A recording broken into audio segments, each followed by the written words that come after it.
Ukraine ने मध्य पूर्व में कदम रखा, जिससे ईरान के हाथ पांव फूल गए।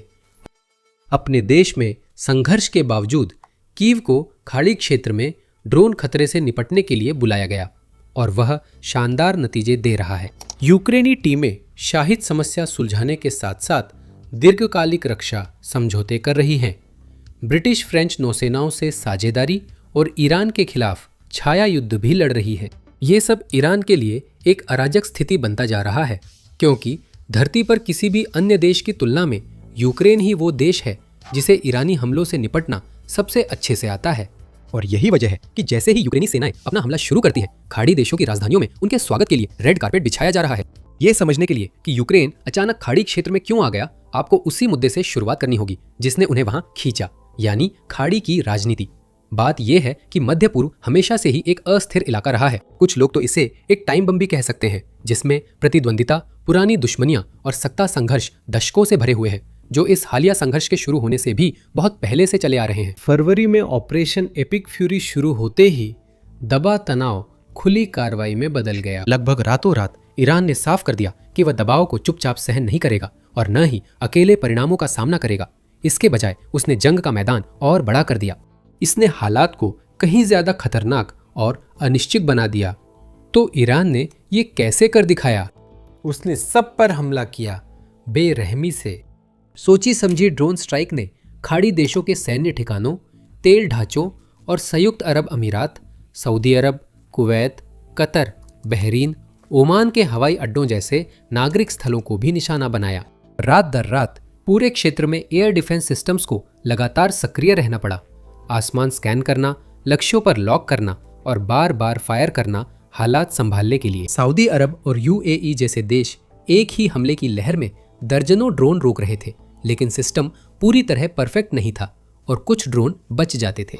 हर बार जब कोई ड्रोन बच निकलता तो वो सिर्फ नुकसान नहीं करता था, बल्कि कमजोरी भी दिखाता था, जिससे दोबारा हमला हो सकता था।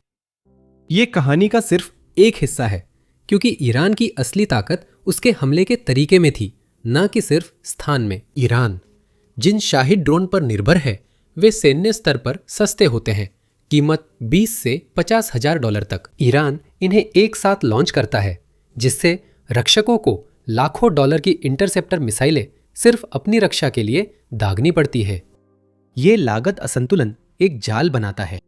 यहां तक कि जब रक्षक ड्रोन को रोकने में सफल भी हो जाते हैं, तब भी वे लंबे समय में हार जाते हैं, क्योंकि वे लगातार पैसे गंवा रहे होते हैं। सिर्फ सऊदी सुविधाओं पर हाल की लहरों में रक्षकों ने इंटरसेप्टर पर करोड़ों डॉलर खर्च किए, जबकि शाहिद ड्रोन उस खर्च का छोटा हिस्सा थे। खाड़ी देशों ने जल्दी समझ लिया कि ईरान की रणनीति थकावट पर आधारित थी, जिससे हमलों को रोकने की लागत ही असली समस्या बन गई। ये खाड़ी देशों के लिए नया दर्दनाक सबक था। हालांकि दुनिया के दूसरी ओर यूक्रेन इस तरह की युद्ध कला में पहले ही माहिर बन चुका था। रूस ने जब से अपना पूर्ण पैमाने पर आक्रमण शुरू किया है, ईरान ने मॉस्को को हजारों ऐसे ड्रोन सप्लाई किए हैं। इन ड्रोन का यूक्रेन के खिलाफ बेरहमी से इस्तेमाल किया गया। कोने में धकेले जाने के बाद यूक्रेन को तेजी से खुद को ढालना पड़ा, और इसी तरह यूक्रेनी सेनाओं ने कम ऊंचाई पर उड़ने वाले ड्रोन को उनके लक्ष्य तक पहुंचने से पहले ही जल्दी पहचानने के तरीके विकसित किए।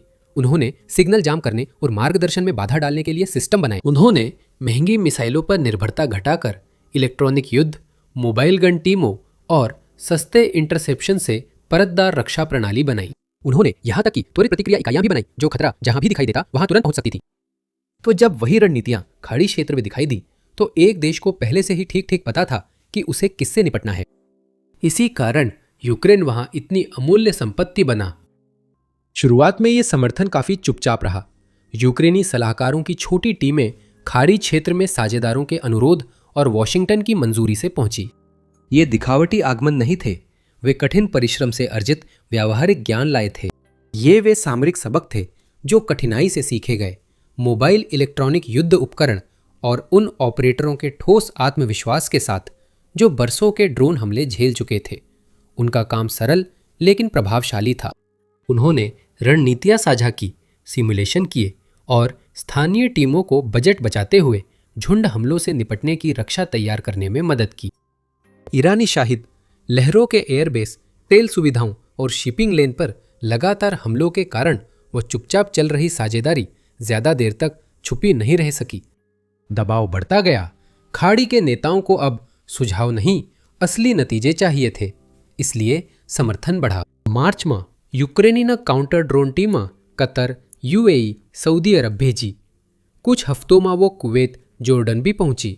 अब यूक्रेनी विशेषज्ञ 5 देशों में मौजूद है। 200 से अधिक विशेषज्ञ कीव से खाड़ी देशों में युद्ध अनुभव के साथ आए हैं। ये लोग कोई दफ्तर में बैठने वाले अधिकारी या सिर्फ किताबों के जानकार नहीं थे। ये ऑपरेटर यूक्रेनी शहरों व ग्रिड्स पर ड्रोन हमलों के बीच सालों तक बचकर जवाबी हमला करना सीख गए थे। वे सिर्फ सलाह ही नहीं लाए थे, उन्होंने वे डिटेक्शन तरीके भी दिखाए जिन्हें उन्होंने कीव और खार्किव के अंधेरे आसमान में निखारा था। उन्होंने मोबाइल टीमों को सिखाया कि कैसे रडार, ध्वनि सेंसर और सस्ते यूक्रेनी निर्मित इंटरसेप्टर ड्रोन को मिलाकर इस्तेमाल किया जाए, जिनकी कीमत लाखों नहीं बल्कि सिर्फ हजारों में होती है। उन्होंने दिखाया कि कैसे इलेक्ट्रॉनिक जैमिंग को तेजी से मार गिराने वाली कार्रवाइयों के साथ जोड़ा जाए, कैसे भारी हमलों के दौरान खतरों को छांटा जाए और कैसे सबसे बड़े खतरों के लिए महंगे मिसाइलों जैसे पैट्रियट्स को बचाकर रखा जाए, जबकि सस्ते शाही ड्रोन के हमले को सस्ते यूक्रेनी सिस्टम से संभाला जाए। लाइव फायर अभ्यासों में, जो जल्दी ही असली अभियानों में बदल गए, उन्होंने दिखाया कि असली हालात में क्या कारगर होता है। और इसके पीछे एक वजह है कि यूक्रेन शिक्षक की भूमिका में है। यूक्रेनी टीमें इसमें इतनी माहिर हो गई हैं कि कुल इंटरसेप्शन दर सबसे भारी हमलों के दौरान भी 87% तक पहुंच गई है। खाड़ी देश ठीक इसी ट्रैक रिकॉर्ड पर दांव लगा रहे हैं, जिससे पूरे क्षेत्र में यूक्रेनी प्रणालियों पर तेजी से भरोसा बढ़ रहा है। और सुनिए, अगर आपको यूक्रेन द्वारा ईरान के खिलाफ हालात पलटने की ये व्याख्या पसंद आ रही है तो लाइक बटन दबाएं और सब्सक्राइब करें। क्यों? क्योंकि अभी तो शुरुआत है और सबसे बड़े ट्विस्ट अभी आने बाकी हैं। बस देखते रहिए। अप्रैल की शुरुआत में राष्ट्रपति ज़ेलेंस्की ने पुष्टि की कि यूक्रेनी कर्मी अब सिर्फ प्रशिक्षण और सलाह तक सीमित नहीं हैं, अब वे मध्य पूर्व में रक्षा अभियानों में सीधे शामिल थे। यूक्रेनी ऑपरेटर स्थानीय टीमों के साथ मिलकर काम कर रहे थे और उन्होंने यूक्रेन में विकसित प्रणालियों का उपयोग करते हुए ईरानी डिजाइन किए गए शाही ड्रोन को मार गिराने के लिए लाइव इंटरसेप्ट में हिस्सा लिया था, वही हथियार जो वर्षों तक उनके अपने शहरों पर बरसाए गए थे। इस स्थिति की विडंबना काफी गहरी है।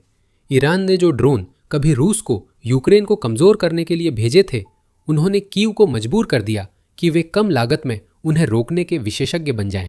अब वही अनुभवी यूक्रेनी विशेषज्ञ और उनकी सस्ती इंटरसेप्टर प्रणालियां खाड़ी में हालात बदलने और तेहरान द्वारा छोड़े गए उसी खतरे को रोकने में मदद कर रही थी।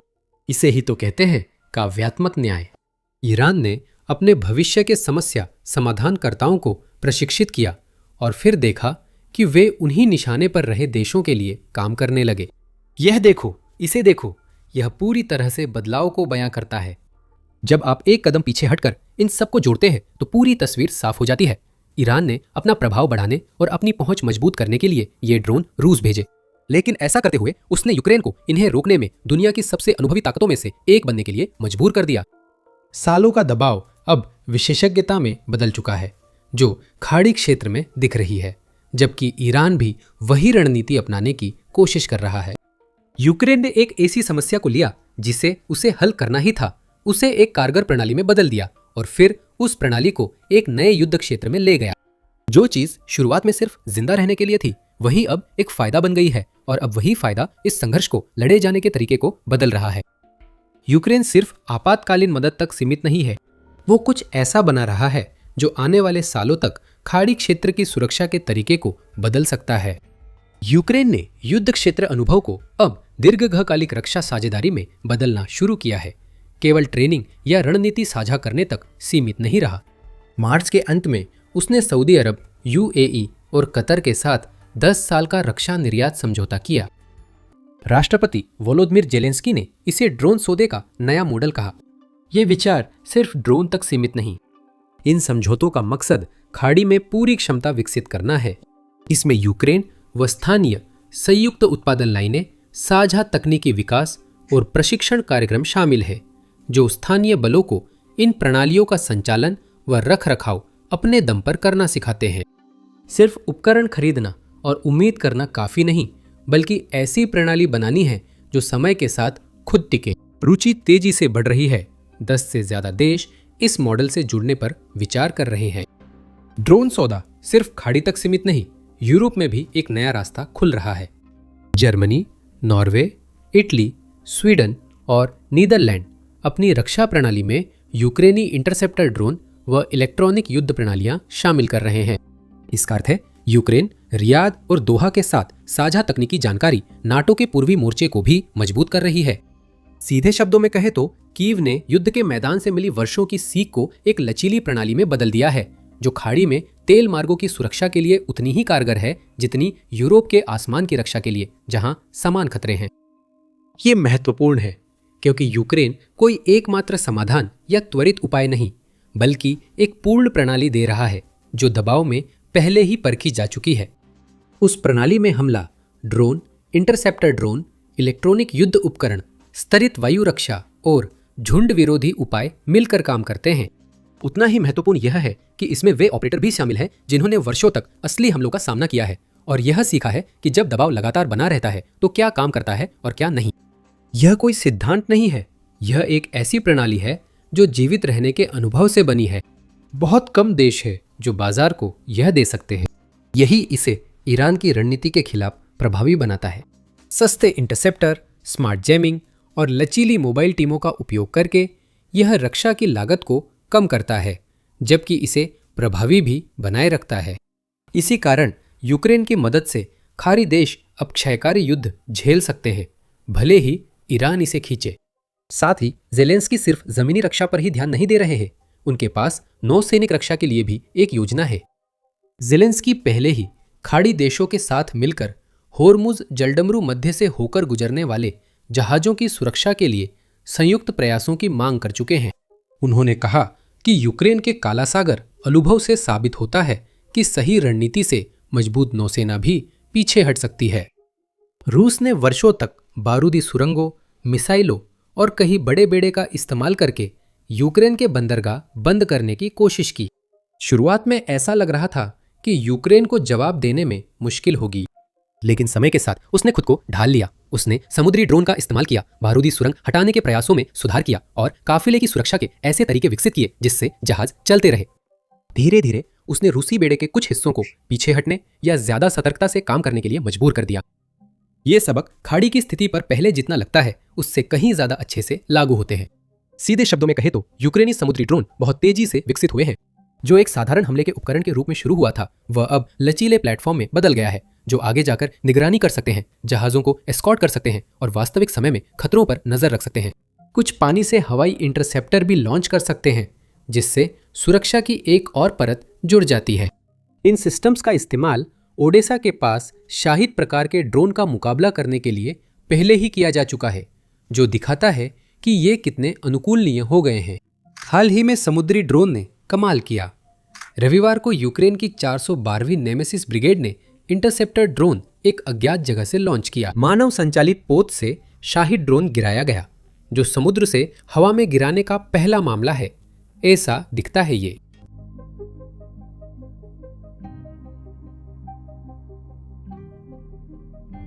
ज़ेलेंस्की ने संकेत दिया है कि वे जल्द खाड़ी जा सकते हैं। सऊदी अरब, यूएई, कतर के साथ 10 साल के ड्रोन समझौतों में ये नौसैनिक प्लेटफॉर्म शामिल हैं। यूक्रेन सिर्फ वायु रक्षा का ज्ञान नहीं दे रहा, बल्कि जलडमरू मध्य से गुजरने वाले काफिलों की हवा और समुद्र दोनों से रक्षा कर सकता है। इससे सुरक्षा रणनीति बदलती है और कीव ड्रोन से आगे सोच रहा है। यही से रणनीति बड़े स्तर पर फैलने लगती है। अब ध्यान खुद समुद्र को सुरक्षित करने की ओर जा रहा है, खासकर जब लड़ाई का तात्कालिक चरण कम होने लगेगा। यूक्रेनी नौसेना के 4 माइन हंटिंग जहाजों को ब्रिटिश फ्रांसीसी मिशन में शामिल करने की बातचीत हो रही है, जो होर्मुज जलडमरू मध्य को साफ करने और उसकी सुरक्षा के लिए है। ये कोई दूर की बात नहीं है। यूक्रेनी नौसेना अधिकारी पहले से ही लंदन में योजना बैठकों में शामिल हो रहे हैं। वे यूरोपीय साझेदारों के साथ मिलकर काम कर रहे हैं ताकि यह मिशन असली हालात में कैसे काम करेगा इसका ढांचा तैयार किया जा सके। इन जहाजों में से कुछ, जिनमें 2 वे जहाज भी शामिल हैं, जिन्हें यूक्रेन ने पहले यूके से हासिल किया था, अब तैनाती के लिए सक्रिय रूप से विचाराधीन हैं। इस विकास को खास बनाता है कि यूक्रेन को इस प्रक्रिया में कैसे शामिल किया जा रहा है। नॉर्थवुड, यूनाइटेड किंगडम के मुख्य संयुक्त सैन्य मुख्यालय में यूक्रेनी अधिकारी सीधे योजना बैठकों में शामिल हो रहे हैं। सिर्फ देखने नहीं, वे असली अनुभव साझा कर रहे हैं, जिसे पहले ही युद्ध के दौरान साबित किया जा चुका है। जब आप पीछे हटकर देखते हैं तो बदलाव साफ नजर आता है। जो कुछ ब्लैक सी में दबाव के बीच यूक्रेन के अनुकूलन के रूप में शुरू हुआ था, वह अब दुनिया के सबसे महत्वपूर्ण ऊर्जा मार्गों में से एक को सुरक्षित करने के लिए एक बड़े यूरोपीय प्रयास में योगदान दे रहा है। यूक्रेन के समुद्री ड्रोन और बहुस्तरीय रक्षा प्रणालियों के साथ मिलकर खाड़ी का नजारा बदल जाता है। अलग थलग रक्षा प्रणालियों पर निर्भर रहने के बजाय यह हवा और समुद्र दोनों में एक समन्वित संरचना बनाना शुरू कर देता है। इससे एक ऐसी प्रतिरोध शक्ति बनती है जिसकी ईरान ने शायद कल्पना भी नहीं की थी। इसी वजह से नौसैनिक पहलू अहम है। अभी खाड़ी में जहाजरानी लगभग रुकी है और बीमा लागत बहुत बढ़ गई है। युद्ध जोखिम प्रीमियम प्रतिशत के अंश से बढ़कर अब एक छोटे से सफर के लिए भी जहाज की पूरी कीमत के 1 या 2% तक पहुंच गए हैं। कभी कभी सामान्य टैंकर यात्रा रातों रात मल्टी मिलियन डॉलर के जोखिम में बदल जाती है। कई कंपनियों ने मना कर दिया और अपनी पूरी फ्लीट को केप ऑफ गुड होप की ओर मोड़ दिया ताकि वे मध्य पूर्व के रास्ते से बच सके। इससे 3,500 से 4,000 अतिरिक्त समुद्री मील जुड़ जाते हैं। समुद्र में 2 हफ्ते तक का अतिरिक्त समय लग जाता है और हर यात्रा में ईंधन और संचालन लागत में सैकड़ों हजारों डॉलर का खर्च बढ़ जाता है। ये घबराहट नहीं है, ये एक सोची समझी गणना है। एक सटीक शाहिद हमला टैंकर में आग, पर्यावरणीय रिसाव, क्रू को खतरा और अरबों डॉलर के बीमा दावे का कारण बन सकती है। जिंदगियां दांव पर है। जलते हुए जहाजों या बहती हुई तेल की परतों की तस्वीरें वैश्विक बाजारों को ठप करने के लिए काफी है। यूक्रेन पहले ही काला सागर में इसी तरह के एक बुरे सपने को झेल चुका है। जब रूस ने ड्रोन, मिसाइलों और नौसैनिक नाकेबंदी के जरिए यूक्रेनी अनाज के निर्यात को रोकने की कोशिश की तो कीव ने सिर्फ बैठकर तमाशा नहीं देखा। यूक्रेनी बलों ने रचनात्मक और परतदार रक्षा तंत्र विकसित किए। उन्होंने ड्रोन निगरानी, इलेक्ट्रॉनिक जैमिंग, त्वरित प्रतिक्रिया अवरोधन टीमों और मानव रहित सतही जहाजों से महत्वपूर्ण गलियारे खुले रखे। उन्होंने रूसी काला सागर बेड़े को पीछे हटाया, निर्यात मार्गों की रक्षा की और दिखाया कि समझदारी भरी किफायती रणनीतियां से दबाव के बीच यातायात बना रह सकता है। वही कठिन अनुभव इस समय खाड़ी को सबसे ज्यादा चाहिए। होर्मुज जलडमरू मध्य सिर्फ एक जलमार्ग नहीं, बल्कि ये दुनिया की तेल आपूर्ति का लगभग 5वां हिस्सा और वैश्विक तरलीकृत प्राकृतिक गैस का बड़ा हिस्सा ले जाता है। यहाँ ट्रैफिक धीमा या बंद होते ही असर तेजी से फैलता है। तेल की कीमतें बढ़ जाती हैं, शिपिंग लागत बढ़ जाती है और ये बढ़ोतरी हर जगह दिखती है। पेट्रोल पंप पर महंगे ईंधन से लेकर सुपरमार्केट की अलमारियों पर महंगे सामान तक। इस संकरे समुद्री मार्ग की सुरक्षा में सुधार वैश्विक ऊर्जा बाजारों को सकारात्मक संकेत देगा और मध्य पूर्व से बाहर की अर्थव्यवस्थाओं पर दबाव कम करेगा। सिर्फ खाड़ी देश ही नहीं, अन्य भी यूक्रेन की विशेषज्ञता का लाभ उठा रहे हैं। यहाँ तक कि पेंटागन भी देख रहा है कि यह कितना मूल्यवान है और उसने इसका इस्तेमाल शुरू कर दिया है। हाल ही में अमेरिका ने यूक्रेनी स्काई मैप काउंटर ड्रोन तकनीक को सऊदी अरब के प्रिंस सुल्तान एयरबेस पर तैनात किया। यह क्षेत्र का एक प्रमुख सैन्य अड्डा है। यूक्रेनी टीमें इस सिस्टम के साथ आई ताकि अमेरिकी कर्मियों को यह सिखा सके कि असली खतरे आने पर इसका प्रभावी ढंग से उपयोग कैसे किया जाए। स्काई मैप एक स्मार्ट कमांड और कंट्रोल सिस्टम है जिसे यूक्रेनी कंपनी ने बनाया। ये रडार, ध्वनिक सेंसर और अन्य स्रोतों से जानकारी जुटाकर आसमान की स्पष्ट तस्वीर बनाता है। यह खतरे जल्दी पहचानता है और तेज और समझदारी भरी प्रतिक्रिया के समन्वय में मदद करता है। यह केवल छोटा परीक्षण या प्रयोग नहीं है। अमेरिकी सेना उन उपकरणों का इस्तेमाल कर रही है जो असली लड़ाइयों में साबित हो चुके हैं। ये सब अपनी बेस को उन्हीं ईरानी ड्रोन से बचाने के लिए है जिन्होंने पहले प्रिंस सुल्तान में नुकसान पहुंचाया था। उन हमलों ने अमेरिकी विमानों को नष्ट कर दिया, महत्वपूर्ण बुनियादी ढांचे को नुकसान पहुंचाया और यहां तक कि कम से कम एक अमेरिकी सैनिक की जान भी ले ली। पारंपरिक वायु रक्षा में कमजोरियां देखकर पेंटागन ने यूक्रेन की उस प्रणाली की ओर रुख किया जिसे यूक्रेन ने रूसी और ईरानी ड्रोन झुंडों के खिलाफ रात दर रात और बेहतर बनाया है। जो एक युद्ध में एक हताश आवश्यकता के रूप में शुरू हुआ था, वह अब एक रणनीतिक लाभ में बदल रहा है जिसे दुनिया की सबसे शक्तिशाली सेना भी अपने पक्ष में चाहती है। लेकिन निश्चित रूप से यह कहानी आसान या सरल नहीं है। यूक्रेन अपने देश में जीवित रहने की लड़ाई लड़ते हुए नए साझेदारों की मदद कर रहा है। उसके शहर, बिजली स्टेशन और ढांचा खतरे में है, इसलिए हर संसाधन अहम है। यहाँ कुछ भी फालतू नहीं है। हर सिस्टम जो विदेश भेजा जाता है वह कुछ ऐसा है जिसे अपने देश में किसी लक्ष्य की रक्षा के लिए इस्तेमाल किया जा सकता था। राष्ट्रपति वोलोदिमिर जेलेंस्की पहले ही यह बात स्पष्ट कर चुके हैं। संयुक्त राज्य अमेरिका ने खाड़ी में पेट्रियट मिसाइल बैटरियां तैनात कर दबाव बढ़ा दिया है। ये सिस्टम मूल रूप से यूक्रेन के लिए बनाए गए थे, लेकिन वॉशिंगटन ने उन्हें मध्य पूर्व में ठिकानों और सहयोगियों की सुरक्षा के लिए भेज दिया जब ईरान के ड्रोन और मिसाइल हमले तेज हो गए। यह फैसला इस अदला बदली की कीमत साफ दिखाता है। खाड़ी के एक तेल संयंत्र की रक्षा के लिए दागी गई मिसाइल का इस्तेमाल यूक्रेन के एक शहर पर रूसी हमले को रोकने के लिए किया जा सकता था। यही दुविधा यूक्रेन के सामने है। वो ये सब मजबूरी में कर रहा है। ये लगातार हमलों के बीच सोच समझकर कदम उठा रहा है। विदेशों में साझेदारों का समर्थन करने की जरूरत और अपने लोगों की रक्षा की तात्कालिक जरूरत के बीच संतुलन बना रहा है। हर तैनाती और हर सिस्टम संसाधनों पर और दबाव डाल देता है। खाड़ी क्षेत्र में जाकर यूक्रेन दिखा रहा है कि उसका युद्ध अनुभव इतना महत्वपूर्ण है कि वह अपनी सीमाओं से बाहर भी रक्षा तैयारियां प्रभावित कर सकता है, जबकि वह अभी भी अपने देश में लड़ रहा है। इसी समय कीव अवसर देख रहा है।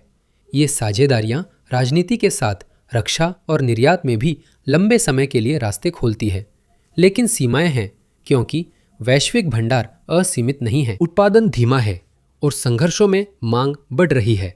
इसलिए यूक्रेन सीमाएं सख्त होने से पहले अपने अनुभव का लाभ उठाने की कोशिश कर रहा है।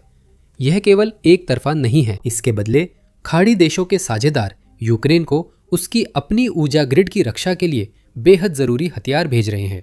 साथ ही तेल, डीजल और ताज़ा वित्तीय समर्थन की लगातार आपूर्ति भी कर रहे हैं। रूस ने ईरान को नई खुफिया जानकारी, लक्ष्य डेटा और शायद अपडेटेड ड्रोन तकनीक देना शुरू किया है, मूल शाहिद ड्रोन के बदले में। अब ये दोनों युद्ध एक दूसरे को वास्तविक समय में बढ़ावा दे रहे हैं।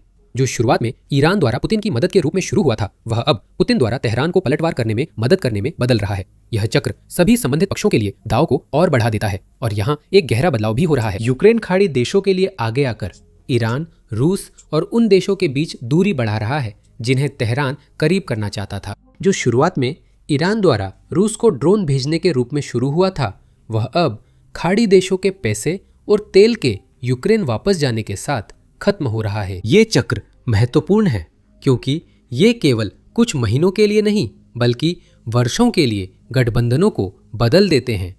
यूक्रेन सिर्फ खाड़ी में अचानक नहीं आया, ये एकमात्र ऐसा देश बनकर आया जिसने वह समस्या पहले ही हल कर ली थी, जिसे बाकी सभी अभी भी समझने की कोशिश कर रहे थे।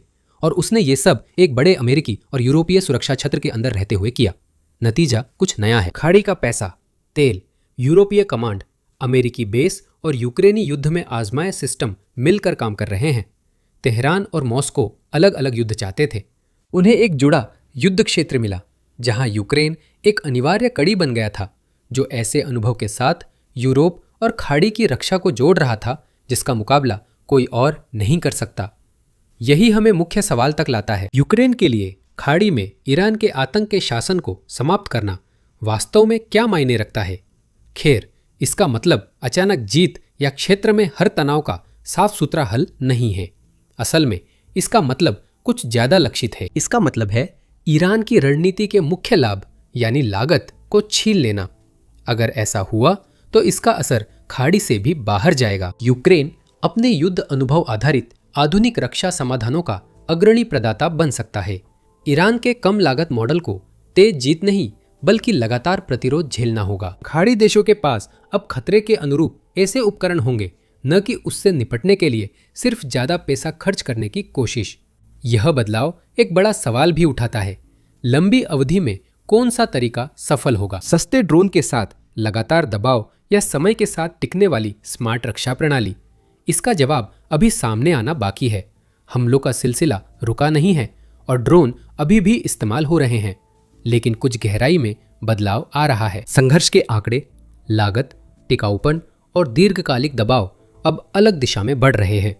दाव अभी भी बहुत ऊंचे हैं। खाड़ी में जो कुछ भी होता है उसका सीधा असर वैश्विक ऊर्जा बाजारों पर पड़ता है।